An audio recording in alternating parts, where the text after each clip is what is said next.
This podcast discusses child sexual abuse and the impacts of harm on children and families. While we won't include graphic detail, some listeners may find this content distressing. Please take care while listening and consider pausing or seeking support if you need to. There's many and varied support services available, including Lifeline on 13 11 14, Kids Helpline for 5 to 25-year-olds on 1800 55 1800, and the Sexual Assault Helpline on 1800 010 120. If you're outside of Australia, we encourage you to seek a local support service.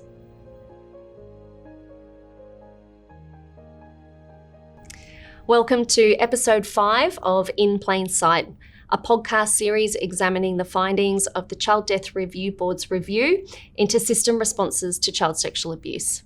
I'm Kirstine, and throughout this series, I've been joined by Luke Twyford, Principal Commissioner of the Queensland Family and Child Commission and Chair of the Child Death Review Board, who led this review, as well as other experts who were involved in the review and play key roles in influencing systems change to improve the safety of children right across Australia. In earlier episodes, we've heard about lived experience, system blind spots, institutional dynamics, and the failures that allow abuse to remain hidden. In Part E of the report, the focus turns to something critical: prevention. This is the point where the report challenges us to stop asking only, how did this happen? And instead ask, why didn't the system see it coming? And what must change so it doesn't happen again? Part E makes it clear that prevention is not a single program, agency, or reform. It's a shared responsibility across government, services, communities, families, and professionals to recognise risk earlier, respond faster, and place children's safety at the centre of every decision. In this episode, I'll be joined once again by child protection reformist Hetty Johnson, and for the first time, Ambassador, Speaker and Advocate Amelia Aris. Hi Luke, thanks for joining us again. So this part of the report really feels like a turning point, from responding to harm to taking active measures to prevent it. So let's start there. This is Part E that we're talking about in this episode, and it places a really strong emphasis on prevention of child sexual abuse. Tell us what the review revealed about how the system currently approaches prevention, and in the case that you looked at, where did that fall short? Yeah, thank you. Obviously, if our dream is that no child experiences abuse, then the ultimate goal is prevention. So much of our system is designed around response, that we will detect and then prosecute and then criminalise the people that harm children. And that's been where our system has come from. But we need to flip it. We need to say, well, how do we stop it from happening in the first place? And there's multiple elements. But what we showed in our case study is really a couple of things. One, children and parents didn't always know where to go with their concerns, that when they thought this person might be a risk to their child or to other children, there wasn't really a central place to record that. And that's at the far end of prevention. I'm going to recognise that right up front. Secondly, how do we educate adults and children and workers to be aware of what child sexual abuse is, who might perpetrate child sexual abuse, what grooming looks like? That's part of our prevention education. So a really strong focus on awareness. We do have a stigma and a taboo around child sexual abuse. We've come a long way in trying to address it as a community over the last 50 years. But I still think it's not something people are comfortable to talk about. Many members of my own family cannot read the report that I've worked on for the last year. It scares them, just the topic. And so I'm not saying everyone has to read what I read. That's certainly not the case. But we need a general level of community awareness of what abuse is and what the signs might be, because without awareness, we can't prevent. Then we need to know what to do once we've got the awareness. And I've got different answers for the general community compared to people that work in organisations that serve children or that have children present. the child safe standards are really clear on what we need people to be aware of when they're working with children. So training children, training adults. There's a really core component to prevention that is also scary for us, and that is around finding people who might start to feel like they want to harm children and working with them to reduce and remove that motivation. We struggle as a community to invest in counselling and interventions for child sexual offenders. We would prefer they be locked up or disappear altogether. But when you think about what might be the offending story, we see that children who are sexually abused can therefore go on to lives with problematic relationships in early childhood, and then may, and not all, certainly not all, but a very small number might go on to expose and perpetrate harmful sexual behaviours against others. How do we provide a safe place for people to seek help and support before they harm someone else? That's also a part of prevention. So again, I've given you a long answer across many dimensions, but it's awareness. We need people to be more aware. We need them to be aware not just of what to look for, but what to do when they see it. And we need to bravely encourage people who have bad motivations to get help. So education is really fundamentally key, is what I'm hearing. It certainly is. We've spoken a lot in other episodes around this concept of shared responsibility. And in many of those responses, you've really spoken about shared responsibility in terms of information sharing or responses.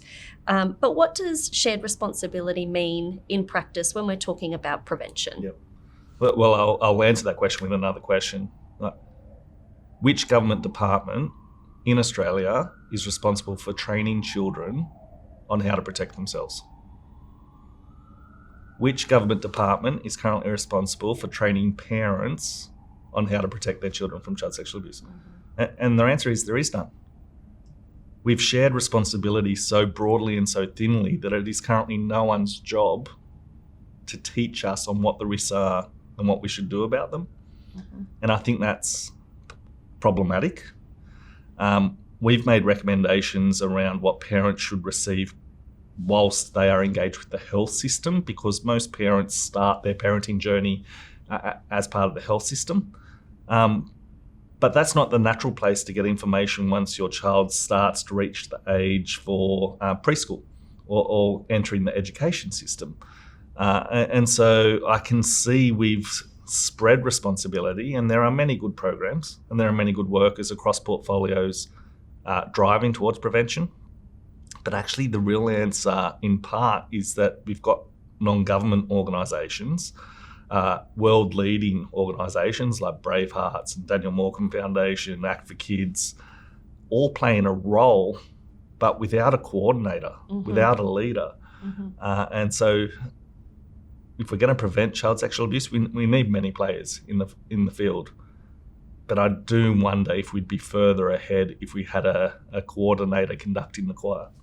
Do you think that model that you have just described has placed a responsibility on parents to fill that void? Absolutely. Yeah. And you know, over the course of this review, obviously this case, but other cases in other states amplified the risk and the threat to children, and we saw panic.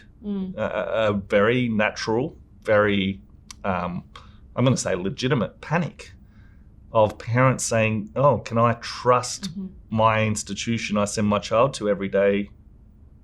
Can I trust them anymore? How do I know if I can trust them? And in a reactive way, state governments had to produce information to say, well, how do you know that your organisation's safe? And then we saw organisations with high levels of quality still being involved in incidents where children were harmed. And so we do have parents, I would say, lost as to who to go to, where to get information, what information to rely on. And it's incredibly concerning that there's no clear answer to them. Each of us in roles like children's commissioners in non-government organisations, director generals of departments, are providing their views, their departmental or institutional feedback to parents. But ultimately, I think we do rely on parents to parent. We don't necessarily always help them. Early on in the report and in a previous episode, you speak about the changing nature of childhood and how children are now spending much more time in institutional care and structured settings. To your point that you've just made now about the reaction that some parents may have, and in the vacuum of information, what is your message to parents who may be feeling some anxiety right now? Well, before I go to that, I want to hark back to that chapter 1 a little bit. And we're not just trusting institutions like we used to. We've actually commodified and created a care economy. So we now call it the early child care system. And we have for-profit providers and not-for-profit providers receiving government subsidy and payment from parents to care for children. We have seen the same issues in aged care and in disability care. So that part 1 speaks to social change, where now families, in the traditional sense, are investing money in companies to provide care. That's a different dynamic. I suggest and purport that maybe our translation of who to trust has been slightly misguided. We see a built facility that's shiny and new with a corporate logo on it, and we apply a level of trust to that building and that logo, not knowing who the humans inside the building are, not knowing if the centre manager we spoke to 3 months ago when we enrolled is actually still the centre manager today, not knowing if the worker we meet in the morning is there for the whole shift or is going to disappear and someone else is going to come on. So I think protecting our children is a bit of an ongoing challenge and responsibility for parents, of knowing who's having daily contact with my child, who's overseeing them, what are the past concerns, who in the ecosystem is also providing protection. If it's only the one centre manager and the one worker, well, what are other parents seeing and how can I talk to other parents? How often is the regulator visiting? What was their last report finding and what did the owner of the company do about that? So I think one of the things parents can do is ask a lot more questions and build relationships with other parents in the same situation. And feel comfortable and confident in doing so as well. Absolutely. So coming back to prevention, the report speaks to the missed opportunities to identify those risks earlier. What needs to change around information sharing to create a stronger culture of prevention? Well, I'd say greater transparency. How do you know about any human and the level of risk or safety they provide to your child if you have no information about them? If you think through your child asking to have a sleepover, how many at their friend's house, how many questions would you ask to find out whether you support them having a sleepover or not? That's the level of questions you should be asking an institution. So I want to keep bringing it back to it's all about transparency from an organisational point of view. An organisation that isn't open to questions is one that I wouldn't trust. So transparency builds trust, and we need that transparency to continue not just in the enrolment stage, but on the day-to-day basis. And the caution in that too is that the people that want to harm children are the ones that are deliberately presenting themselves as the most trustworthy. So don't just speak to one person, speak to the institution. Understand its layers of management and control, understand its policies and procedures. Ask about its complaint process. So often in our case study, complaints were one email with a one response, very transactional, only one person involved. We in fact saw the offender managing complaints about himself. So complaints are critically important to the health of an organisation. And it also speaks to the level of transparency and the level of trust that we should place in them. How do you expect an organisation would respond, an organisation that does look after children as its primary function? How do you think it would respond if it were asked questions about its history, concerns raised, reports, etc.? Well, I think a big organisation is going to struggle. You're going to be speaking to someone that's not necessarily close to the top of the organisation, who probably has performance expectations about protecting the company's reputation. So always testing how someone is presenting reality versus their reputation should be of interest. But my expectations are actually that people are open and honest and that they're real. We've made a recommendation that all parents should know if a concern has been raised about the company, the site, where their child is attending. If you send your child to this suburb's sports club and there is a concern about this suburb's sports club, all parents should know. One, it improves transparency. Secondly, it raises our awareness as parents that concerns are actually common, and they should be. It should exactly be a normal part of business. We are an organisation that works with many children, with many employees. Of course, things will occur. You can trust us to actually treat them seriously, to learn from them, to investigate them and to resolve them, because we're a mature organisation. That's what I'd be looking for. In our case study, the regulator and police and others that led investigations into the offender would only be working with the parent and the child that raised the concern. Mm-hmm. And I could see that while they were investigating this one concern from one child, that there were other parents that had concerns. But no one spoke to them and told them, oh, we've already got an investigation underway. Do you want to contribute to it? Do you want to tell us what you see from your perspective? So when we talk about prevention, safeguarding and response, it's actually recognising the ecosystem around children. This is not an incident of concern about one worker with one child that happened on Tuesday last week. This is an assessment of, is this man a threat to all the children, given his history in working with all the children? What then is the role of the workforce in prevention? Two things. They're going to have to be more responsive to any allegation about them. I will constantly say 99% of Australians want to protect children. Everyone that I meet that goes into early childcare, particularly males that go into early childcare, have this concern over their head about allegations and a sense that they need to avoid allegations and quit as soon as one arises. That's not a safe way to run an organisation. It's not a best practice model for how we allow children to grow and nurture and thrive.